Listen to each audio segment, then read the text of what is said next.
चलिए जनाब अल्लाह ताला के नाम से स्टार्ट करते हैं आज हम सैम्पलिंग को, ठीक है जी। और सैम्पलिंग को थोड़ा सा डिटेल में अंडरस्टैंड करेंगे। देखिए जी, एक्चुअली होता क्या है, सारा गेम स्टार्ट ये होता है, लेट्स सपोज मेरे पास मेरी पॉपुलेशन है 100,000 की, सही है, टक टक टक टक 100,000 की पॉपुलेशन है, ठीक है। अब ये जो मेरी 100,000 की पॉपुलेशन है वो ऑटोमेटिकली क्या हो गया, ये मेरा एक्चुअल में हो गया सैम्पलिंग फ्रेम। अब मैं 100,000 के लोगों पर रिसर्च नहीं कर सकता, सही है। अब मैं अगर इन सारे लोगों पर रिसर्च करूंगा तो ऑटोमेटिकली होगा क्या, 100,000 के ऊपर जब मैंने रिसर्च करूंगा तो भाई ऑटोमेटिकली मेरी कॉस्ट बहुत बढ़ जाएगी। इसको हम सैम्पलिंग फ्रेम कहते हैं। अब इस सैम्पलिंग फ्रेम में से अब होगा क्या, मैं 100,000 की पॉपुलेशन में से जो रिसर्च करूंगा मैं 100 लोगों पर करूंगा। कितने लोगों पर करूंगा, 100 लोगों पर करूंगा। जब मैं 100 लोगों पे करूंगा तो मेरा बेटा ये जो मेरे 100 लोग होंगे, this is all about my sample size. अब सारा गेम क्या है बॉस, अब सारा गेम है इस फ्रेम में से 100,000 में से 100 लोगों को एक्सट्रैक्ट आउट करना, ठीक है। यानी कि देखो, सिमिलर कैरेक्टरिस्टिक्स के लोग होंगे। अब आप क्या चाहोगे कि जो कैरेक्टरिस्टिक 100,000 की सैम्पलिंग फ्रेम में थे वो ही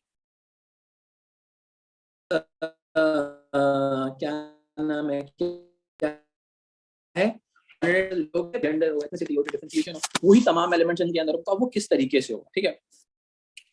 हम सैम्पलिंग के अंदर एक चीज का ख्याल रखते हैं, इसको हम कहते हैं, एक होती है प्रोबेबिलिटी सैम्पलिंग,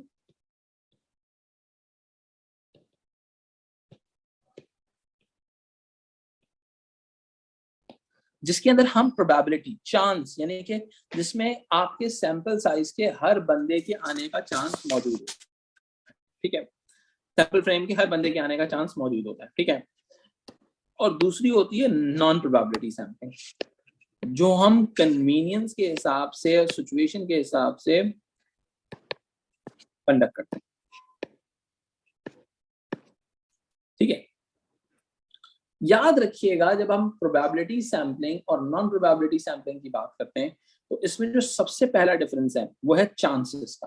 ये देखो, प्रोबेबिलिटी में हर इस तरह का रैंडमनेस का फैक्टर होता है। कैसा फैक्टर होता है, किसी ना किसी तरीके से आप कह सकते हो उसमें रैंडमनेस का फैक्टर, रैंडम सिलेक्शन एग्जिस्ट, ठीक है। रैंडमली कहीं से प्रोबेबिलिटी होती है, सही है, प्रोबेशन एग्जिस्ट करता है। नॉन प्रोबेबिलिटी में क्या होता है, वो सिचुएशनल होता है, कंडीशन के हिसाब से होता है, ठीक है। रैंडमनेस का फैक्टर नहीं होता, हर बंदे के आने का चांस नहीं होता। देखो, रैंडमनेस का मतलब क्या है, आसान अल्फाज में बोलूं, कुरानदाजी में क्या होता है भाई, 1,000 लोग हैं, ठीक है।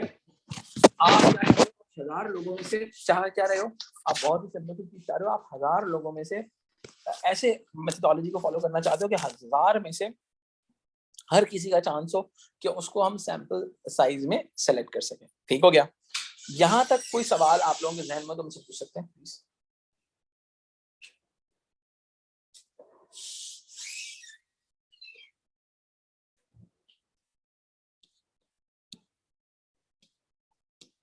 Hi guys, is it clear?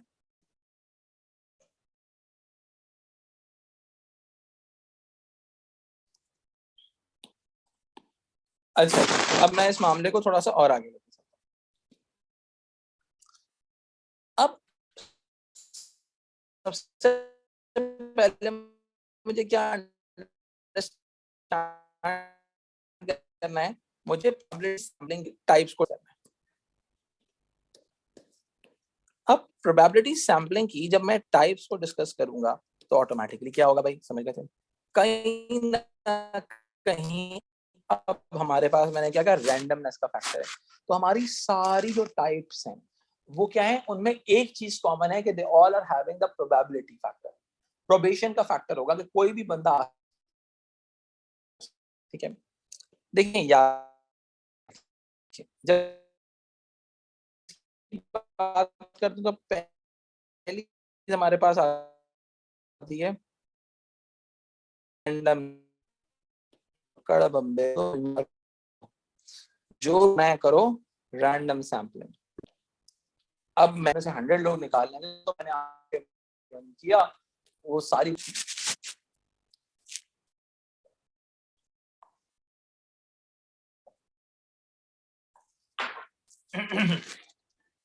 अच्छा, अब मैंने क्या करना है भाई, मैंने आपसे एक बात डिस्कस की थी कि हमारा मकसद ये होता है कि हम अपनी सैम्पलिंग के अंदर जो फीचर हमारे 100,000 के अंदर मौजूद हो, ठीक है। अब लेट्स सपोज, बहुत सिंपल एग्जांपल है, अगर मेरे पास मेरे 100,000 के सेगमेंट सैंपल फ्रेम के अंदर, ठीक है, और डिफरेंट जेंडर्स के लोग, मेल हैं, फीमेल हैं, ट्रांसजेंडर्स हैं, बहुत सारे जेंडर्स के लोग हैं, तो मैं चाहूंगा ये, और ये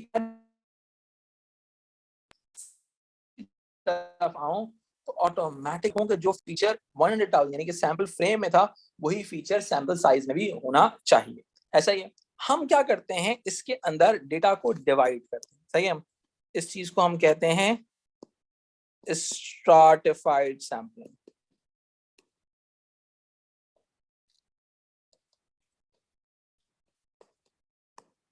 अब स्ट्रैटिफाइड सैंपलिंग में हम करते क्या है बॉस, बहुत ही सिंपल सी बात है।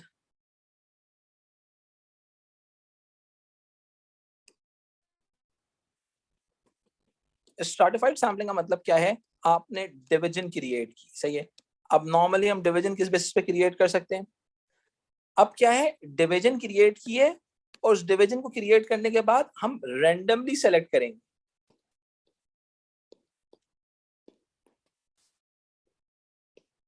अब लेट सपोज हमने कहा भाई डिफरेंट सोशो इकोनॉमिक क्लासेस हैं, क्लास, जेंडर, एथनिसिटी,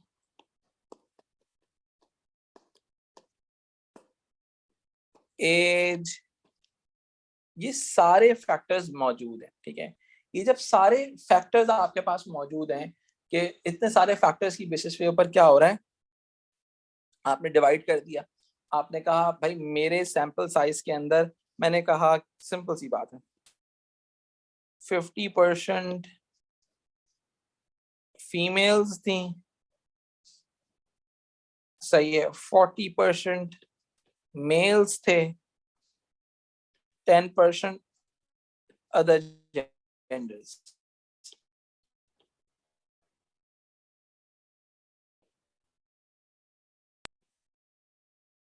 ठीक है, क्या हुआ, मैंने कहा अब और फिर मैंने, अब देखिए स्ट्रैटिफाइड के अंदर नंबर्स हम फिक्स नहीं कर रहे होते कि भाई हमने, अब लेट्स अब हमने 3 से डेटा लेना है, यानी कि कोटा के अंदर, ठीक है। इस स्ट्रैटिफाइड में मैं सिर्फ डिवाइड करूंगा, स्ट्रैटिफाइड अब प्रोपोर्शन जो मौजूद था उसी प्रोपोर्शन के हिसाब से, या मैं अपने डेवलप प्रोपोर्शन के हिसाब से मैं कोटा फिक्स भी कर सकता हूं। भाई समझ में आया, कोटा में क्या होता है, फिक्सिंग द नंबर्स, सही है, यानी कि फिक्स द कोटा, कि भाई लेट सपोज अब क्या होगा, 50% के हिसाब से मुझे 50 फीमेल रैंडमली सेलेक्ट करनी है, 40 मेल्स रैंडम सेलेक्ट करने, और अदर जेंडर्स वाले 10 लेनी थी अपने पास, ठीक है। अब देखो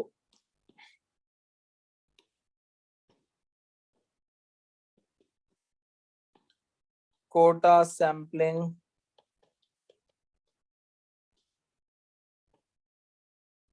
fix the numbers and random selection। उसके बाद मैंने रैंडम सेलेक्ट, एक चीज जो सबके अंदर कॉमन होगी वो होगी रैंडम सिलेक्शन, यानी कि आपकी सिलेक्शन बहुत रैंडम होती है इसके, ठीक हो गया जी। अच्छा, बहुत सारे लोग कोटा, बहुत सारी बुक्स में इनफैक्ट कोटा स्ट्रैटिफाइड काफी हद तक सिमिलर रखा जाता है, ठीक है, क्योंकि 90% केसेस के अंदर आप जब स्ट्रैटिफाइड कर रहे हो तो फिर आप नंबर भी फिक्स कर रहे होते हो उसके अंदर, ठीक है। तो स्ट्रैटिफाइड का जो मतलब हमारी सोशियोलॉजी में होता है वो होता है डिवीजन, ठीक हो गया। अब क्या हो गया, आपने कोटा फिक्स कर लिया, सही है। अब उसके बाद नेक्स्ट फेज के ऊपर आ जाते हैं, सिस्टमैटिक सैम्पलिंग।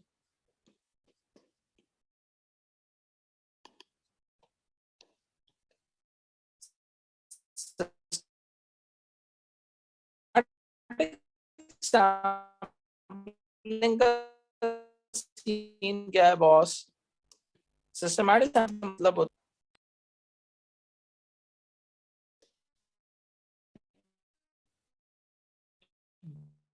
है सिस्टम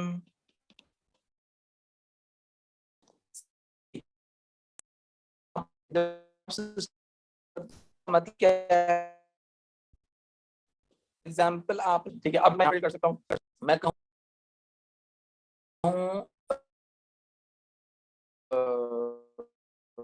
किस हिसाब से हो सकता है, मैं बताऊँ, सी बात है, एवरी 1000 पर्सन मैंने लिस्ट डाउन किया सारे लोगों को, और एवरी 1000 पर्सन को मैंने उठा लिया किस हवाले से कि भाई every 1000 person is my systematic sampling के हिसाब से, एन फॉर्मूला के हिसाब से मैं उसको उस पर रिसर्च करूंगा, उसको मैं अपना पार्टिसिपेंट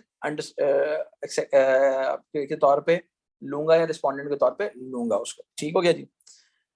तो मेरा ये फॉर्मूला बिल्ड हो गया। अच्छा, इसके अलावा क्या होता है, एक चीज होती है क्लस्टर सैम्पलिंग या मल्टी लेवल सैम्पलिंग, वो हम इतना डिस्कस नहीं करते, उसके अंदर डिफरेंट डिफरेंट फीचर्स आ रहे होते हैं, वो हम आगे जाके मैं आपसे जब मैं आपको बुक की रिप्रेजेंटेशन दिखाऊंगा समझा दूंगा। बल्कि यार हाथ क्या समझा देता हूँ, खत्म हो जाएगी कहानी, ताकि आप लोगों को पता हो जाए। पुरानी बुक में इसको डिटेल में रखा गया था, लेकिन अब उसको रखा नहीं है। क्लस्टर सैम्पलिंग, अब क्लस्टर सैम्पलिंग होती क्या है,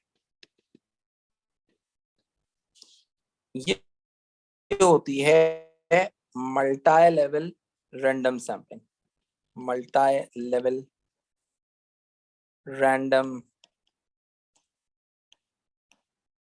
सैम्पलिंग। अब मैं आपको समझाता हूँ ये होती क्या है।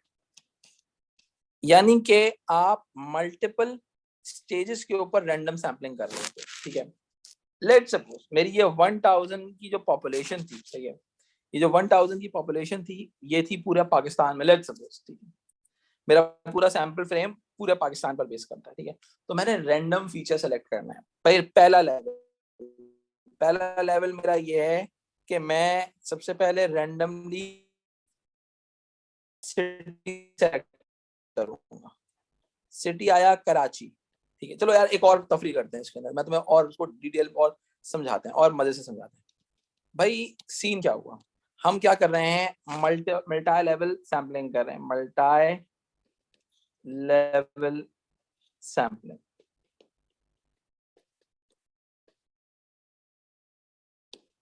सही है। हम मल्टी लेवल सैम्पलिंग कर रहे हैं स्पोर्ट्स कार बायर्स पे, और हमें पता चल गया ये स्पोर्ट्स कार्स बायर्स पूरी दुनिया के अंदर कितने हैं, लेट्स सपोज 100,000। ये मेरा सैंपल साइज था। उस 100,000 के अंदर मैंने, ये मेरा सैंपल फ्रेम था और ये मेरा सैंपल साइज है, सही है। यानी कि मैंने 100 लोगों पर रिसर्च करनी है। सैंपल साइज,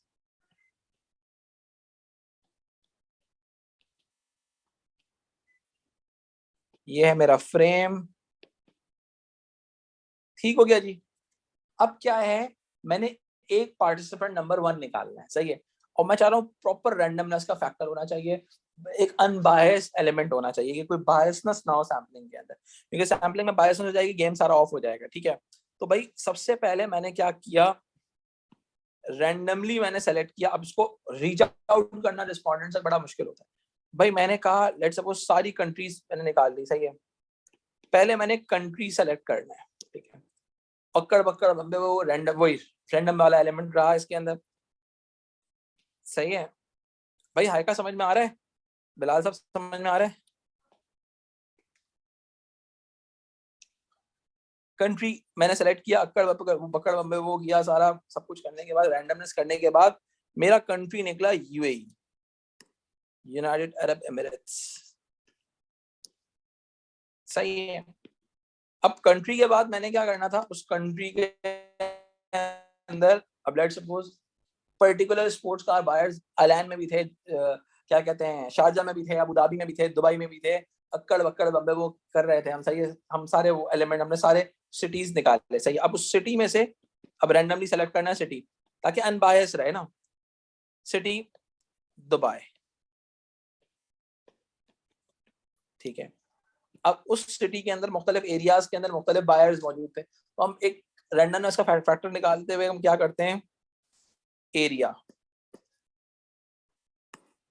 एरिया कर लिया भाई, पॉपुलर जेबीआर, जुमेरा बीच रेजिडेंसी। सही है, जेबीआर। अब जेबीआर के अंदर हमने रैंडमली सेलेक्ट करना है, डिफरेंट स्ट्रीट्स में डिफरेंट बायर्स थे, तो हमने उसमें से एक रैंडम करना स्ट्रीट सेलेक्ट रैंडमली। हम मल्टीपल लेवल पे रैंडम सैम्पलिंग कर रहे हैं, ठीक है। स्ट्रीट दी वॉक, डिफरेंट स्ट्रीट्स के नाम थे, हमने कहा भाई हम दी वॉक वाली जो स्ट्रीट है उसको फॉलो करेंगे, वहां पर जो बायर है हम उसकी तरफ जाएंगे। ठीक है, अब क्या हुआ,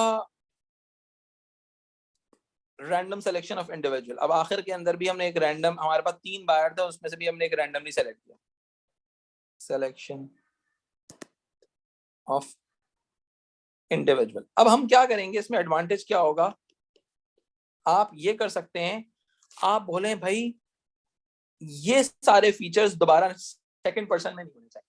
अब एक बंदा दुबई से आ गया, तो अब दूसरा बंदा जो होना चाहिए वो मलेशिया का कोई बंदा होना चाहिए।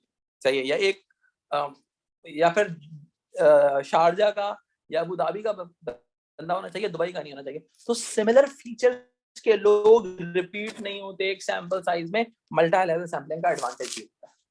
हमदा समझ में आई बात? हमदा कह रहा हूँ, हाय का समझ में आई?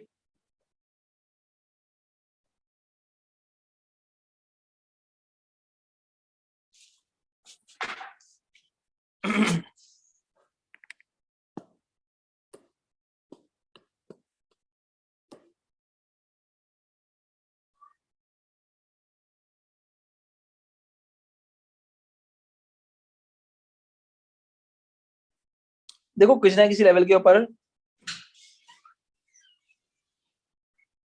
my voice is lagging, is still lagging,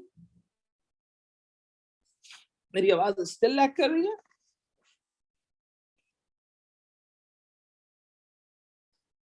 बोलोगे तो इंटरनेट चेंज कर दूंगा, मसला नहीं।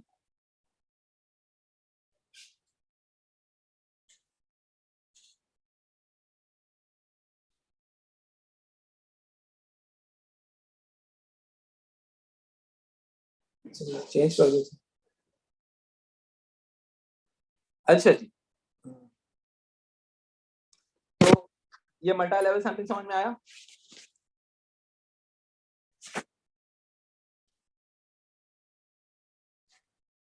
आएगा बेटा, हम अगर आपको समझ में नहीं भी आया ना, तो आप जो है उसको कर लीजिएगा, क्या कीजिएगा, आप जो है ना रिकॉर्डिंग से उसको कवर कर लीजिएगा, मैंने जहाँ तक पढ़ाया है अभी तक।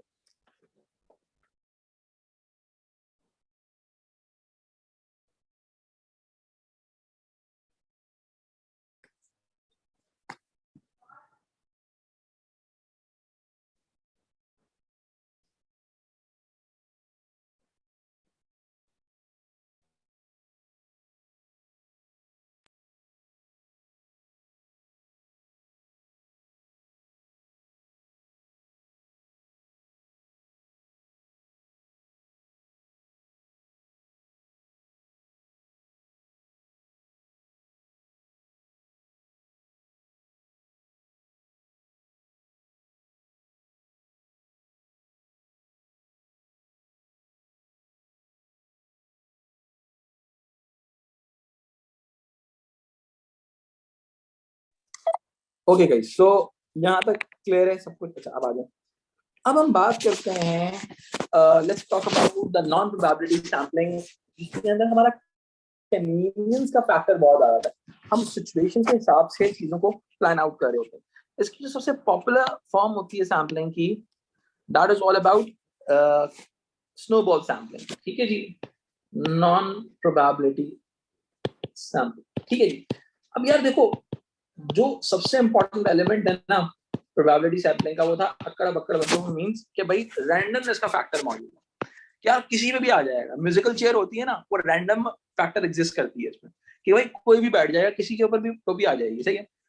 But the good thing about the non probability sampling is के good and bad thing again, इसमें बायसनेस का फैक्टर बहुत ज्यादा है। ठीक है। इसके अंदर हमारा रैंडमनेस का फैक्टर माइनस हो जाता है। सही है। There is no random selection. The first thing is this. You must need to understand this basic idea. There is no random selection.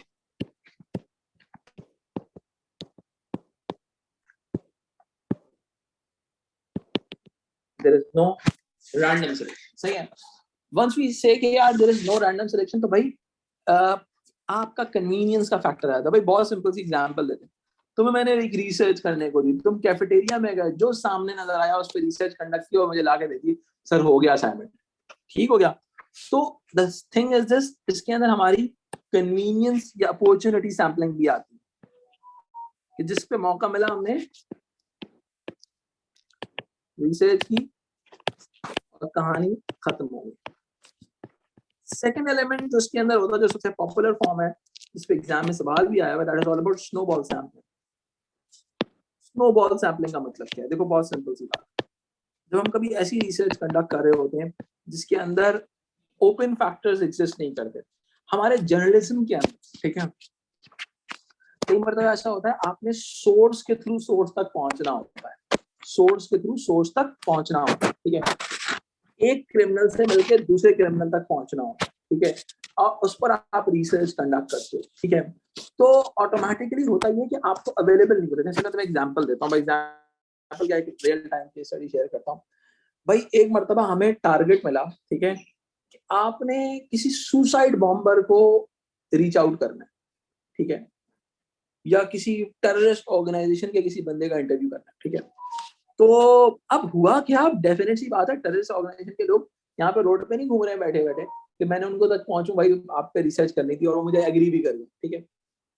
तो अब डेफिनेट सी बात है, मुझे कोई ऐसे लिंक क्रिएट करने होंगे एक बंदे से दूसरे बंदे तक, दूसरे बंदे से तीसरे बंदे तक। एक्चुअली हम वी वर डूइंग डॉक्यूमेंट्री कि भाई ये जो सुसाइड बॉम्बिंग होती है उसके पीछे फैक्टर्स कौन कौन से होते हैं, ऐसा होता क्यों। ठीक है। अब हम पहुंच पाए थे या नहीं पहुंच पाए थे, वो एक डिफरेंट एलिमेंट है, वो कभी और डिस्कस करेंगे। लेकिन हमारा जो फॉर्मूला था वो स्नोबॉल था, कि भाई लेट्स सपोज, मैं तुम्हें एग्जांपल दे क्रिएट, एग्जांपल क्या मैं बताता हूँ हमने किया क्या था। हमने सबसे पहले जो आ, होता क्या है, जितनी भी ऑर्गेनाइजेशन होती है ना, इनके कोई ना कोई ऐसे लोग जरूर होते हैं जो मीडिया से राब्ते में होते हैं। ठीक है। वो कभी कभी बहुत कभी कभार सामने आते हैं। मैंने उनके थ्रू रीच आउट करने की कोशिश की कि यार आप हमें, हम आपका पॉइंट ऑफ व्यू दिखाना चाहते हैं कि भैया if you are doing suicide bombing तो आप क्यों कर रहे हो सुसाइड बॉम्बिंग। ठीक है। तो एक बहुत बड़ा एलिमेंट होता है इसके अंदर कि वो फिर कुछ कुछ लोग एग्री हो जाते हैं, कुछ लोग एग्री नहीं हो पाते। ठीक है। तो ये एक बड़ा एलिमेंट रहता है। ठीक है। अच्छा, इसके अलावा एक और प्रोजेक्ट आपके साथ स्नोबॉल सैम्पलिंग का मैं शेयर करता हूँ, कि हम एक प्रोजेक्ट कर रहे थे जिसके अंदर हम प्रोस्टिट्यूशन के हवाले से हम काम कर रहे थे, कि भाई कि जो प्रोस्टिट्यूशन के पीछे जो एलिमेंट होते हैं। अच्छा, तो अब होता क्या था कि उस डॉक्यूमेंट्री का भी दूसरा एंगल ये था कि हमने कुछ प्रोस्टिट्यूट्स के साथ इंटरव्यू कंडक्ट करना था। तो अब ऑटोमेटिकली उस तक पहुंचने के लिए हमें स्नोबॉल सैम्पलिंग का सहारा लें। स्नोबॉल का मतलब एक की टोपी दूसरे के साथ, दूसरी की टोपी तीसरे। हमने एक बंदे से बात की, उससे दूसरे से बात करवाई, उससे तीसरे से बात कराई। इस तरह से हम मल्टीपल व्यू पॉइंट्स क्रिएट कर पाए थे। तो आपकी जर्नलिज्म में स्नोबॉल सैम्पलिंग बहुत ज्यादा यूज होती है। पर्टिकुलरली आप क्रिमिनल्स पे रिसर्च कर रहे हो या फिर किसी भी इलीगल एक्टिविटी पे रिसर्च कर रहे हो, तो आप क्या करते हो, क्योंकि ये लोग सारे ओपन नहीं होते ना, कि भाई जो भी आप किसी के पास भी रैंडमली, मैं आप ये क्या नहीं बोल सकते भाई मैंने रैंडमली आपको सेलेक्ट किया। ठीक है। जैसे दूसरी तरफ मैं अगर बात करूं, जैसे गैलेप पाकिस्तान हो गया, या फिर सबसे बड़ी जो पाकिस्तान में रिसर्च एजेंसी है गैलेप पाकिस्तान है। तो गैलेप पाकिस्तान क्या करती है, फोन नंबर्स को एक रैंडम सिलेक्शन के थ्रू गुजारती है और डिफरेंट सोशल क्लासेस के हिसाब से, ठीक है। फिर उन लोगों को नंबर्स पे कॉल करती है और फिर वहां पे रिसर्च कंडक्ट करती है। तो ये उनका फॉर्मूला है गैलेप वालों का, बिकॉज वो रैंडमनेस के फैक्टर की तरफ, क्योंकि वो आम आवाम से राय ले रहे हैं। वो आम आवाम से क्या राय लेते हैं कि नेक्स्ट इलेक्शन में आपको क्या लगता है कौन जीतेगा, क्या नेक्स्ट इलेक्शन हो पाएंगे, ठीक है। आप गैलेप पाकिस्तान की रिसर्च पे सर्च भी कर सकते हैं, कोई मसला नहीं है इसके अंदर, ठीक है। तो रैंडम सिलेक्शन है, बट जब कोई पर्टिकुलर टॉपिक पे आप रिसर्च कर रहे हो तो जो आप going for the snowball sampling. यहाँ तक क्लियर हुआ?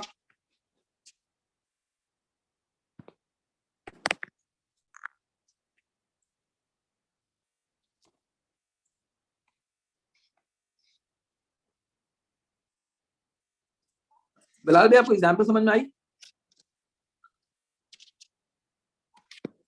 बिलाल भाई वो लोग पोल्स कर रहे होते हैं ना, वो लोग पोल्स कर रहे होते हैं कि भाई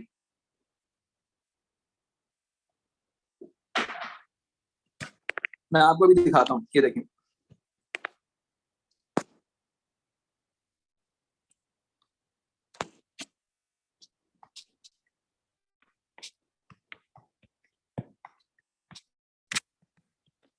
अब गैलेप पाकिस्तान के जो पोल्स हैं, ठीक है,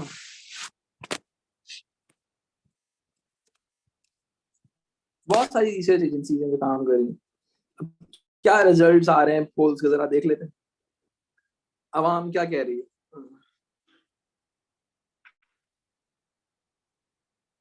अब देखो, wide spread support for the dissolution of national assembly in Pakistan, ठीक है। Respondents were asked, PM was dissolved the National Assembly and called for the fresh elections. Do you support? Are you against of this? To this question, a wide majority, 68% say that they support, 32% they oppose the PM Imran Khan's move. ये पुराने थोड़े से element आ रहा है, थोड़ा सा पुरानी research आई है, ठीक है। Anti-Americans only 1 in 3 consider US to be a friend, ठीक है। ये बड़े इंपॉर्टेंट स्टार्ट्स होते हैं, बड़ी गवर्नमेंट्स की जो बड़ी बड़ी पॉलिसीज बनती हैं वो इन पोल्स के थ्रू पता चलती है कि भाई क्या अवाम का सेंटिमेंट किस एंगल पे चल रहा है। एजेंसीज भी करवाती हैं इस चीज को। पब्लिक पॉइंट नंबर 3 देखिएगा, public opinion split over the performance of Imran Khan. Respondents were asked, Imran Khan ruled for 3.5 years. Are you satisfied with the performance of their government or not satisfied? To this question, 54% said they are dissatisfied and 46% said they are satisfied. समझ रहे हो मेरी बात?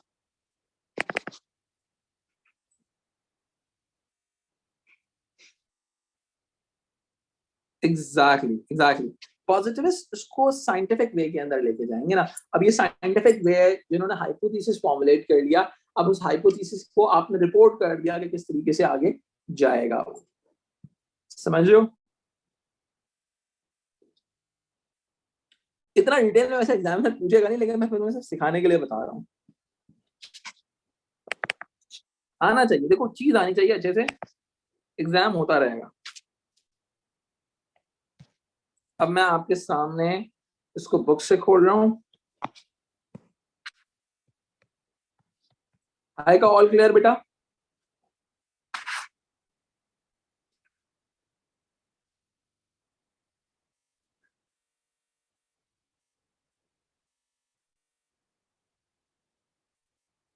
ये वो topic है जिसमें काफी बच्चों को थोड़ा सा कंफ्यूजन आ रही होती है।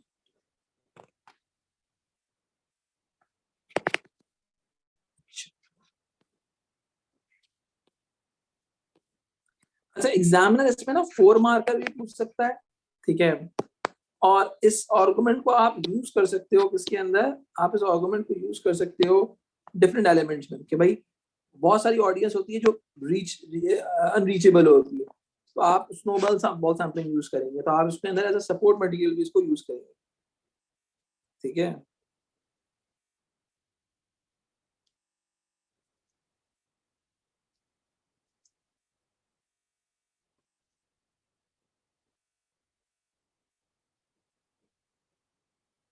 इसे नहीं खुल जाएगा।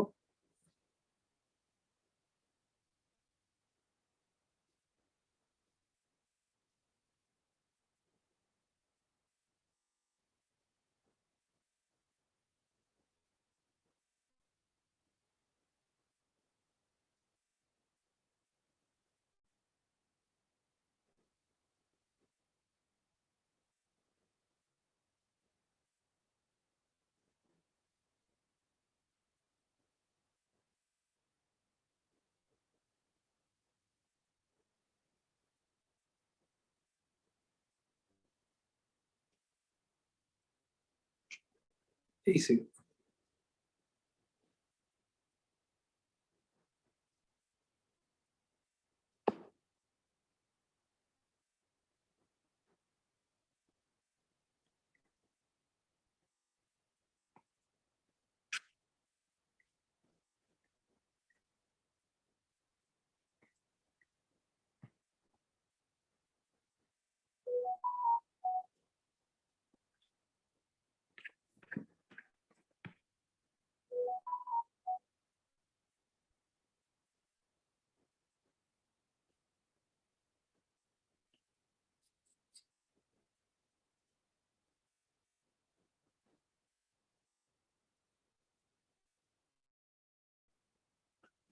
चलिए जी, मैं आपको एक बार यहाँ से गो थ्रू करवा देता हूँ। हमने क्या डिस्कस किया था? हमने डिस्कस किया था सैम्पलिंग फ्रेम कंस्ट्रक्टेड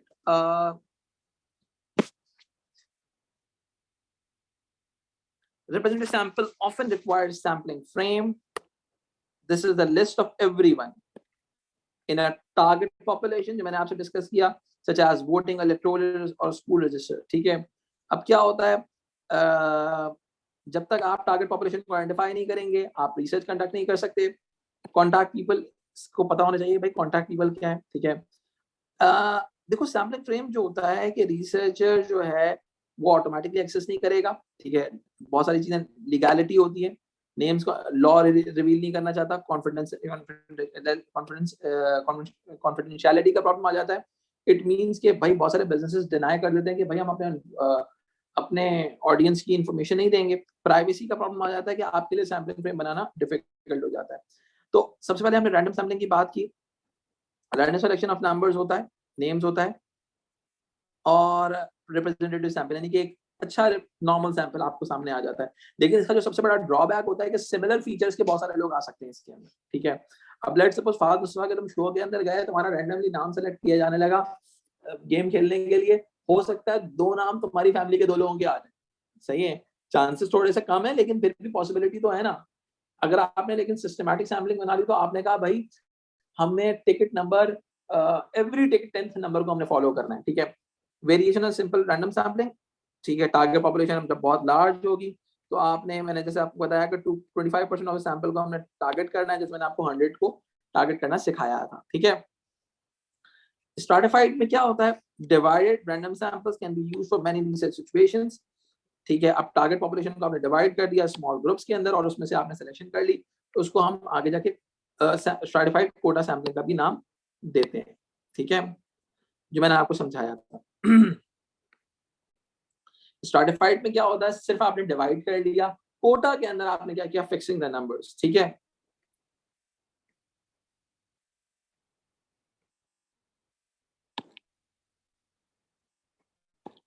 आपने 20 मेल्स दे दिया, आपने नंबर्स को फिक्स कर लिया। नॉन रिप्रेजेंटेटिव सैंपल मैंने आपको अपॉर्चुनिटी सैम्पलिंग की बात की कि जो भी सामने आया आपने उस पर रिसर्च कर लिया। ठीक है, जिसके अंदर आपका बेस्ट अपॉर्चुनिटी कन्वीनियंस सैम्पलिंग भी कहलाता है और स्नोबॉल सैम्पलिंग भी कहलाता है। I think everything is clear till now. मैं आप नेक्स्ट क्यूरी की तरफ जाना चाहूंगा, that is all about the new Marxism. ठीक है, मैं मूव फॉरवर्ड।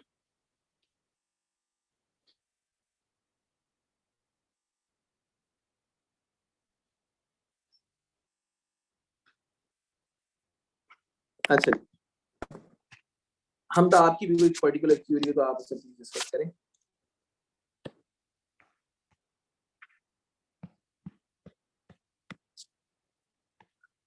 बुक से फॉलो कर लेते हैं ताकि इसको और क्लैरिटी है, इसको साथ साथ नोट्स बनाते रहेंगे इसके। ठीक है, देखिए जी, मार्क्सिज्म एंटायर कैपिटलिस्ट है। ठीक है, कैपिटलिज्म को अपोज करते हैं ये लोग। ठीक है, और they don't want the existing social order. ठीक है, जब वो लोग एग्जिस्टिंग सोशल ऑर्डर नहीं चाहेंगे तो भाई सिंपल सी बात है, they want to oppose the existing social order. But if we talk about the new Marxist, the new Marxism is more about the variation in the traditional Marxism. Traditional Marxist ideology और उनकी ideas के साथ जो new Marxist हैं वो उसमें development लेके आते हैं। देखिए बहुत सिंपल सी बात है, आपके फादर थे। ठीक है, आप आपके